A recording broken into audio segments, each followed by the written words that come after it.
చంద్రశేఖర్ పెమసాని గారు, honourable member of parliament Guntur, వారిని request చేస్తున్నాము సార్.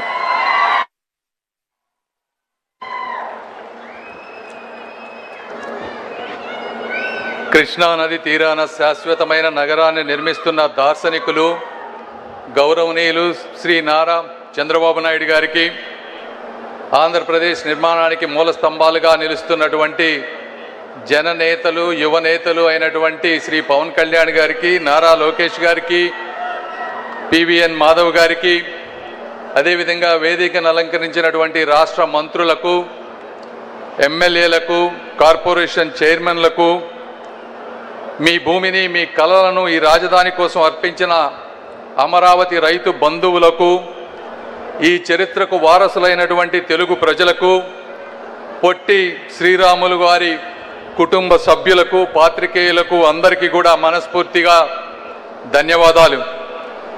ఈ కార్యక్రమం ఈ విధంగా చేసుకోవటం ఒక స్ఫూర్తిదాయకమైనటువంటి విషయం.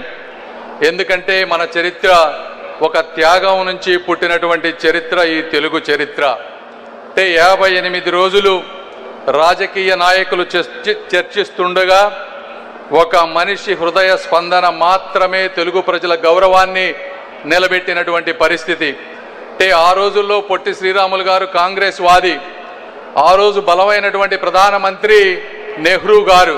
అలాంటి బలమైన ప్రధానమంత్రిని ఆ పార్టీలోనే ఉంటూ వారిని వ్యతిరేకిస్తూ భాషా ప్రయుక్త రాష్ట్రాల కోసం 58 రోజులు చేయటం అనేది చరిత్రలో గొప్ప విషయం. 1952 ఆ హృదయం ఆగిపోయిన తర్వాత మాత్రమే భారత మ్యాప్ యొక్క ముఖ చిత్రం కూడా మారింది అని మనం ఈ విధంగా గుర్తుపెట్టుకోవాలి. పొట్టి శ్రీరాములు గారు ఒక సాధారణ ఇంజనీర్, భార్యను, పసిపాపను, తల్లిని ఒకే కాలంలో కోల్పోయినటువంటి మనిషి. అయితే అలాంటి దుఃఖం వచ్చినప్పుడు ఎక్కువ మంది తీవ్ర నిరాశలోకి వెళ్ళిపోతారు. అయినప్పటికీ ఆయన సబర్మతి ఆశ్రమానికి గాంధీ గారి దగ్గరికి వెళ్ళి, నడిచి వెళ్ళి, అంటే ఒక పోగొట్టుకున్న వ్యక్తిలా కాకుండా ఒక విముక్తి చెందిన వ్యక్తిలా వారి దగ్గరికి వెళ్ళి దేశం కోసం సేవ చేసినటువంటి మహనీయులు పొట్టి శ్రీరాములు గారు.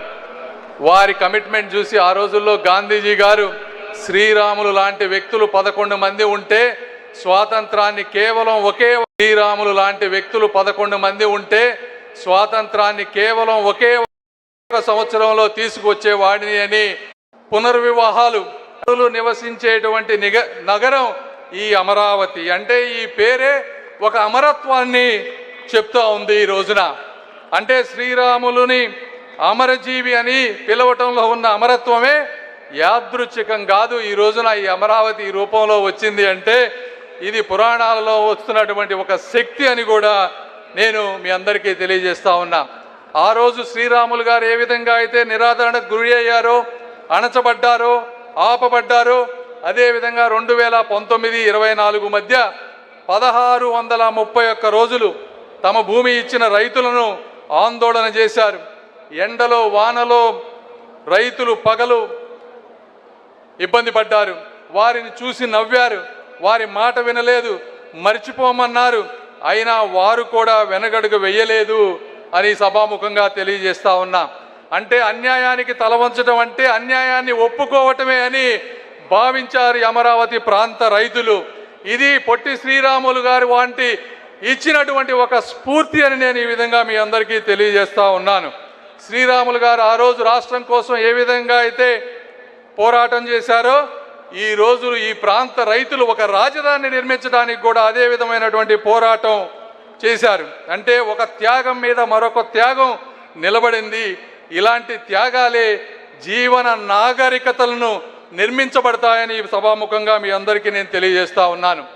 అదేవిధంగా శ్రీరాములు గారు ఇచ్చినటువంటి త్యాగానికి అన్న నందమూరి తారక రామారావు గారు సాంస్కృతిక రాజకీయ స్వరాన్ని అందించారు.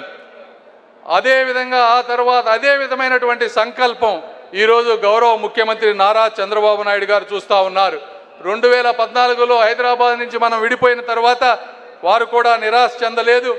గత 5 సంవత్సరాలు ఎన్ని ఇబ్బందులు పెట్టినా, ప్రాజెక్టులు ఆగిపోయినా, పెట్టుబడిదారులు వెళ్ళిపోయినా, ఈ అమరావతి నగరాన్ని అనేకమైనటువంటి పదాలతో భంగపరిచినా కూడా నిరాశ చెందకుండా నాయకుడు అంటే గెలిచినప్పుడు ముందుండేవాడు కాదు, ఓడినప్పుడు కూడా వెనక్కి తగ్గని వాడు నాయకుడు అని నిరూపించినటువంటి వ్యక్తి శ్రీ నారా చంద్రబాబు నాయుడు గారు.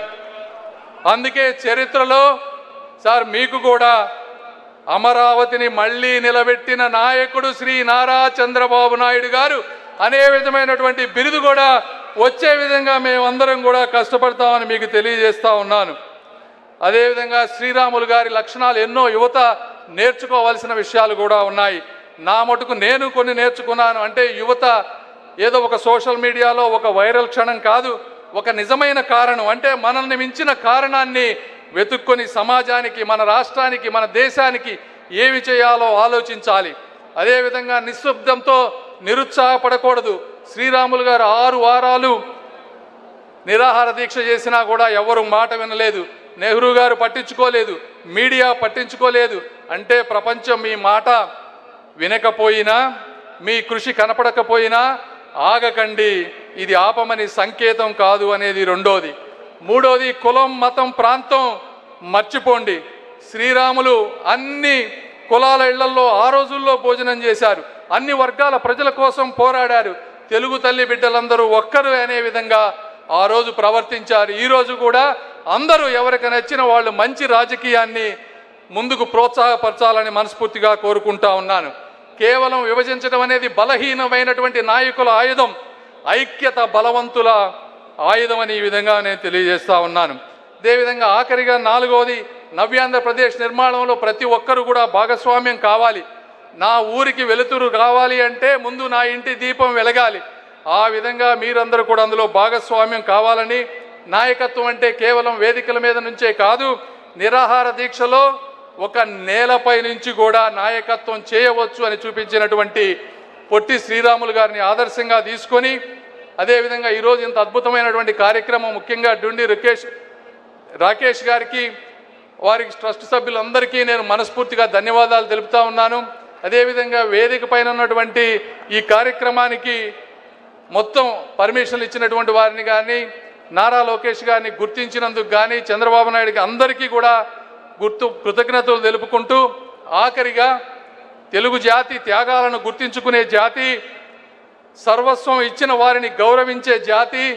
ఆ రోజు 58 రోజులైనా, ఈరోజు 1631 రోజులైనా సరే ఆపిన, అడ్డంకులు సృష్టించినా తిరిగి లేచి నిర్మించే జాతి ఈ తెలుగు జాతి అని తెలియజేసుకుంటూ, అమరావతి అంటే కేవలం రాజధాని నగరం కాదు, అమరావతి అంటే పొట్టి శ్రీరాములు గారి త్యాగానికి సమాధానం అని తెలియజేసుకుంటూ, మన అవకాశం ఇచ్చిన మీ అందరికీ కూడా మనస్ఫూర్తిగా ధన్యవాదాలు తెలుపుకుంటూ సెలవు తీసుకుంటున్నాను. థ్యాంక్